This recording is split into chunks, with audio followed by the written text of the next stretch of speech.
तुम्ही पाहिले आहे का? 7 नद्यांचा संगम व उगमस्थान असलेले जगातील एकमेव मंदिर.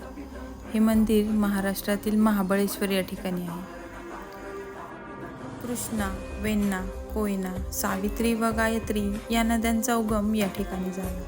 या व्यतिरिक्त भागीरथी व सरस्वती या 2 गुप्त नद्या आहेत. भागीरथी नदी दर 12 वर्षांनी तर सरस्वती नदी 60 वर्षांनी कृष्णा नदीस भेटायला येते. हे मंदिर तब्बल 4,500 वर्षापूर्वीचे आहे. कृष्णेच्या मूर्तीजवळ दर 12 वर्षांनी उत्तरेकडून भागीरथी कृष्णेस भेटावयास येते, तर दर 60 वर्षांनी कपिलषष्ठीच्या योगावर सरस्वती नदी गायत्रीस भेटण्यास येते. हे 5 नद्यांचे प्रवाह कलाकृतीतून उगमस्थानांना एकत्र करून ते पाणी एका गोमुखातून कुंडात सोडलेले आहे.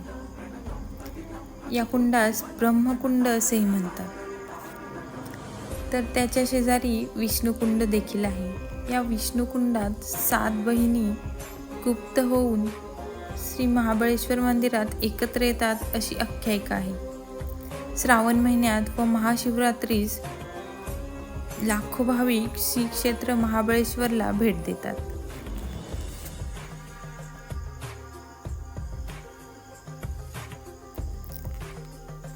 खूप पवित्र आणि स्वच्छ असे हे पाणी भाविक धार्मिक कार्यासाठी घेऊन जातात. पंचगंगा मंदिराबाहेर अल्लाबाई होळकर यांनी बांधलेले रुद्रेश्वराचे मंदिर आढळते. माहिती व व्हिडिओ आवडल्यास नक्की लाईक, शेअर, सबस्क्राईब करा. धन्यवाद.